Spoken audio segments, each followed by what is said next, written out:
Niki kula munggah teng kayangan wigatine nyuwun priksa kalih sinuwun pukulan Bathara Guru.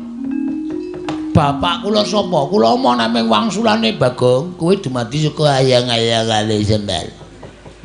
Kita kuwi ora dianakake lan kita kuwi ora dikandhut dening suwijining wong wadon. Emahku padake cah cilik. Emahku kudu ana. Ora mungkin bapakku ora ana.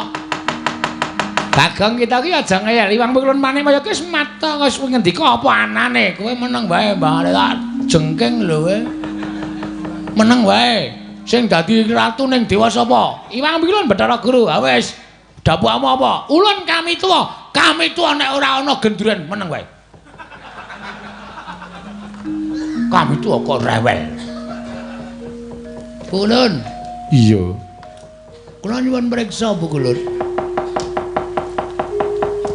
Pukulun kedang paningi dawuh, sinten bapak kula? Ulun wis matur apa anane. Ulun ora percaya. Ulun sapa? Ulun iki. Nameng crita kula dadi ayang-ayang ora percaya, yakin sumpah ora percaya. Kula mah nek diawan yang diwangsuli kaya ngono. Yen kita ora percaya kita moh kita arep apa? Tantrimane Bagong. Ora mung jagat sing kula obrak-abrik.